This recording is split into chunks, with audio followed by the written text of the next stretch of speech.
Hi everyone, this is our channel Around My Story. Please like, share and subscribe.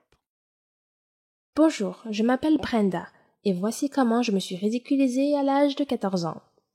Avant de vous raconter mon histoire, permettez-moi de souligner quelques points. Tous les adolescents éprouvent parfois un peu d'anxiété.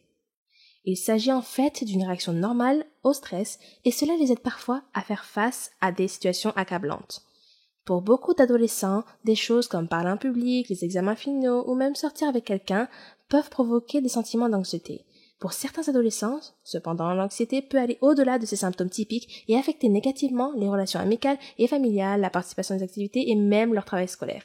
Et ne me faites pas dire qu'être un adolescent ressort du sang du diable. Ok, c'était une blague innocente, mais je le pense vraiment. Donc, j'étais assise en classe, derrière le gars le plus mignon de ma classe. Son nom était Josh. Et je voulais juste lui demander son numéro de téléphone, mais j'étais terriblement timide et j'avais très peur d'être rejetée. Mais le moment du bal de l'école approchait. Je voulais y aller avec lui, mais il n'y avait aucun moyen de le faire en face à face. J'ai essayé de surmonter mon anxiété et je me suis convaincue d'y aller. J'ai débattu avec moi-même pendant un certain temps, manquant la plus grande partie de la leçon en classe de ce jour-là, avant de me décider à lui demander. Je lui ai demandé, et il a accepté. Il a lentement pris mon téléphone, a tapé son numéro et me l'a rendu. Je me suis sentie soulagée, j'avais obtenu le numéro. Je veux dire, j'avais tort, il n'y avait pas de quoi être inquiète. J'avais aggravé la situation dans mon esprit par rapport à la réalité. C'était agréable de réaliser que j'étais anxieuse pour rien. D'en finir et d'avoir son numéro. Je suis rentrée à la maison plus tard ce jour-là et j'étais si excitée d'appeler ou d'envoyer un SMS à Josh. Mais comme je suis timide socialement, j'ai essayé de lui envoyer un message. Mais le message n'a pas été délivré. J'ai vérifié le numéro qu'il m'a donné et j'ai remarqué qu'il comprenait les chiffres 911. Ce qui m'a indiqué qu'il m'avait donné un faux numéro de téléphone pour éviter que je le contacte. Je me suis soudain rendu compte à quel point j'avais agi bizarrement envers lui. Je n'avais pas de grand lien avec ce garçon avant de lui demander son numéro. Il n'y avait pas de relation entre nous. Alors j'ai dû lui faire peur en lui demandant son numéro. Je lui ai également demandé en plein cours en lui tapant sur l'épaule. Il n'y avait rien de naturel ou même de normal dans ma façon de procéder. Je n'ai pas agi de manière immorale, mais c'était terriblement gênant, socialement inapproprié et donc voué à l'échec. La rencontre a été douloureuse, mais je suppose que j'en ai tiré quelques leçons sur la façon de socialiser de manière appropriée. J'ai également appris qu'il est incroyablement facile de ne pas voir les signes évidents que les autres personnes vous donnent lorsque vous êtes anxieux, car vous êtes tellement absorbé par vous-même que vous ne voyez pas les signaux sociaux. En repensant à la façon dont il était clairement mal à l'aise face à ma demande, ce qu'il a fait comprendre en ne souriant pas et en hésitant à accepter de taper le numéro.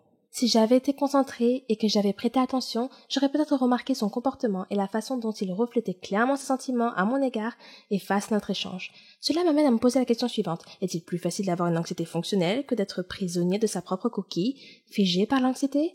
C'est peut-être le moindre des deux mots.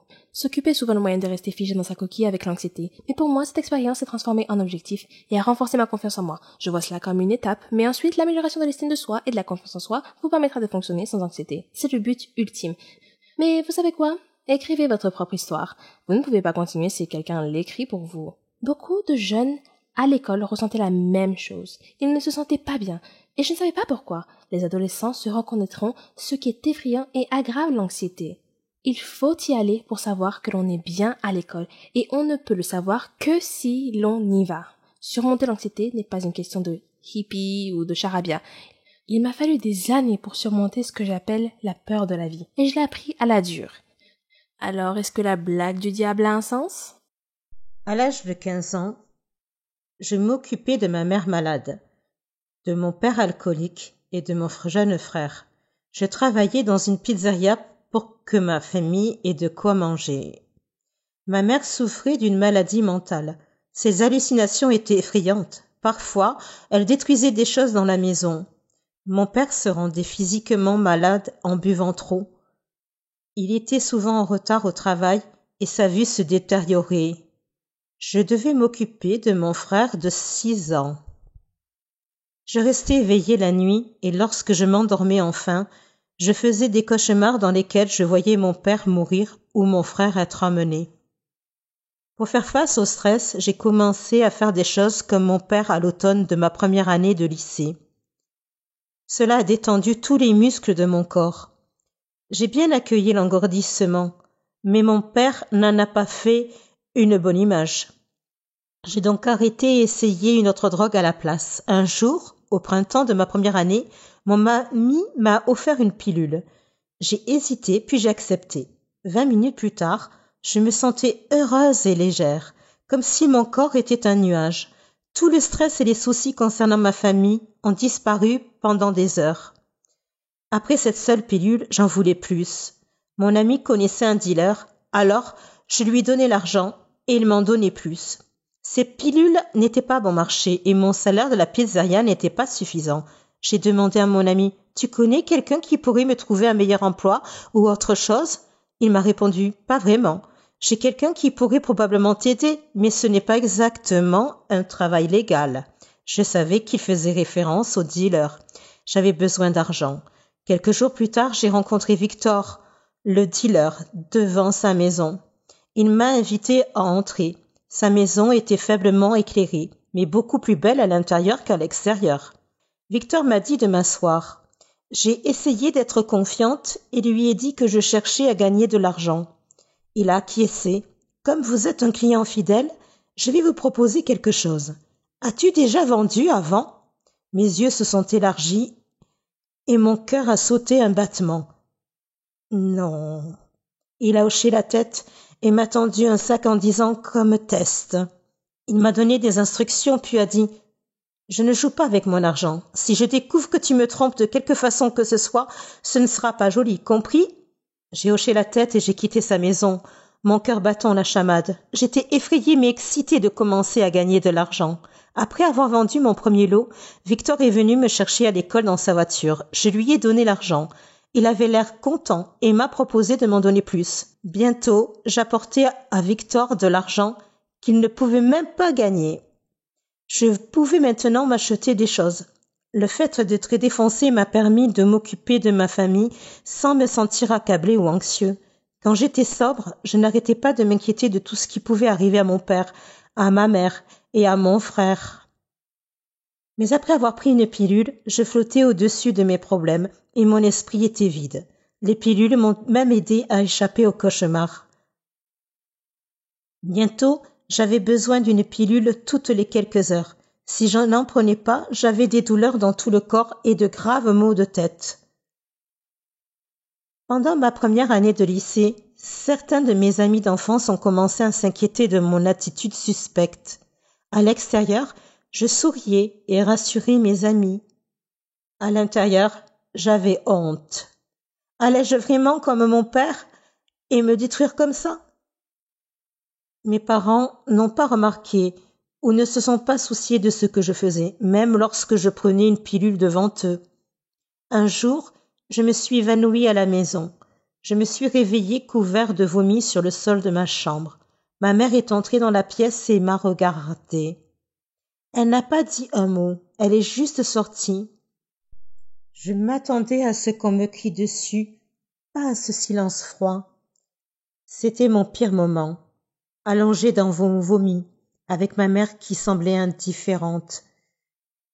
J'ai réalisé que j'étais seule.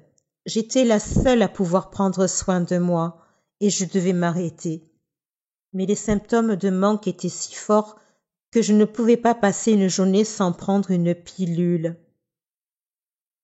J'ai appelé mes grands-parents au début de ma première année et je leur ai demandé de venir chercher mon petit frère pour vivre avec eux, et ils ont accepté. Pendant cette période, je me défonçais encore beaucoup, mais j'ai réussi à prendre la décision la plus intelligente de ma vie. J'étais fière d'avoir sorti mon petit frère de ce pétrin.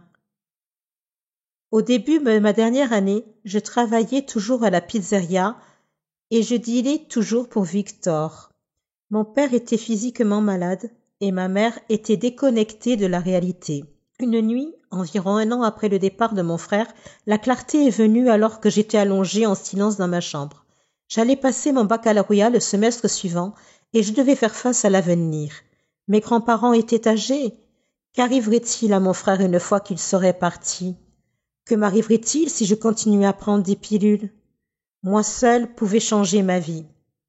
Je savais que j'étais dépendante et que la première étape pour devenir sobre était de me l'avouer. J'ai pensé à toutes les décisions stupides que j'avais prises. J'aurais pu simplement rester à l'écart. Mais maintenant, 3 ans plus tard, cette honte me titille parfois et me rappelle que je ne veux jamais y retourner. Puis, en octobre de ma dernière année, j'ai agi. J'ai vendu mon dernier lot, j'ai donné son argent à Victor et je lui ai dit que je ne vendrais plus rien. Il m'a laissé partir assez facilement. J'ai cherché les symptômes de sevrage. Je savais que je devrais manquer l'école aussi, parce que j'avais lu que le sevrage physique dure 1 semaine. C'était encore pire que ce que j'avais lu. J'avais mal partout et je me sentais extrêmement faible. Je tremblais et je vomissais plusieurs fois par jour, au point que mon vomi n'était plus que de l'eau. Je transpirais, mais j'avais froid. Je n'avais pas les moyens d'aller dans une cure de désintox. Toute la semaine, je suis restée allongée dans mon lit. J'avais dit à quelques amis proches que j'arrêtais de fumer et que je les appellerais pour leur dire comment je m'en sortais. Ils m'ont dit qu'ils étaient fiers de moi et qu'ils seraient toujours là pour moi. J'ai réalisé que je n'avais pas à affronter mes démons seule. Ma mère continuait à se parler à elle-même dans le salon, tandis que mon père faisait ce qu'il fait toujours. Mais j'avais des amis pour me soutenir dans les moments difficiles. J'ai manqué presque 1 mois d'école et ma moyenne a beaucoup baissé. En fait, ce trimestre-là, j'ai échoué à 2 cours à cause de mes absences. Je savais que si les gens connaissaient ma situation réelle, je pourrais être placée en famille d'accueil. À ce moment-là, je ne voulais pas être séparée de mes parents, alors j'ai dit à mes professeurs que j'avais des problèmes familiaux. Certains professeurs avaient entendu des rumeurs selon lesquelles je prenais des pilules. Mon professeur d'anglais m'a dit « Je suis fier que tu aies décidé de changer pour le mieux. Tu es une fille intelligente et j'espère que tu resteras sur le bon chemin. » Sa réponse m'a presque fait pleurer. Je n'avais jamais entendu personne, pas même mes propres parents, me dire qu'ils étaient fiers de moi. Une fois que je suis retournée à l'école, j'ai fait tous mes devoirs. Je n'ai jamais manqué un cours et j'ai eu d'excellents résultats à tous les examens. Je suis entrée à l'université. J'étais enfin sur la bonne voie. Mais la vie n'est pas devenue beaucoup plus facile une fois que j'étais sobre. L'entrée à l'université était accablante car je n'étais pas habituée à la quantité de travail demandé par les professeurs. Il était difficile de rester sobre malgré les doutes. Je croyais que je n'étais pas assez bonne pour l'université et que si je faisais une petite erreur, je retournerais à la case départ. Au lieu de m'engourdir, j'affronte mes démons et je les libère. C'est bien mieux que de ne rien ressentir du tout. Il y a beaucoup de raisons de détester quelqu'un. Peut-être qu'il vous a fait du mal, peut-être qu'il est grossier ou qu'il vous a blessé. Il y a beaucoup de raisons. Mais détester quelqu'un parce qu'il a plus de succès, au point de vouloir le tuer, c'est un peu tordu à mon avis. Je m'appelle Célina. J'ai 17 ans. Ma mère est une chef cuisinière très célèbre. Elle a même sa propre émission de cuisine que beaucoup de gens regardent dans tout le pays. Elle est douée et très créative. Elle a aussi une grande personnalité. Elle s'est occupée de nous toute seule après la mort de mon père dans un accident d'avion. Tout a commencé en cuisinant le plat préféré de ses voisins. Maintenant, elle est connue dans tout le pays. Elle a été invitée dans plusieurs émissions de télévision où elle a raconté son histoire inspirante. Je suis tellement fière de ma mère. Tout ce que nous avons aujourd'hui, c'est grâce à elle. Tout le monde l'aimait. Enfin, tout le monde sauf Katrina.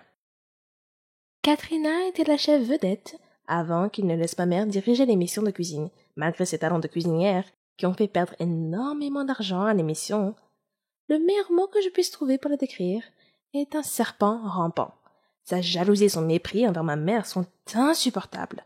J'ai toujours eu l'impression qu'elle complotait contre ma mère. Ce qui est un peu ridicule, mais je n'ai pas pu m'en empêcher. De temps en temps, je disais à ma mère de faire attention et de se méfier de Katrina. Mais elle me disait toujours que tout allait bien, que même si Katrina ne l'aimait pas, rien n'allait se passer. Alors je souriais, un peu nerveuse et un peu inquiète. Je ne pouvais pas savoir qu'elle serait bientôt confrontée au danger.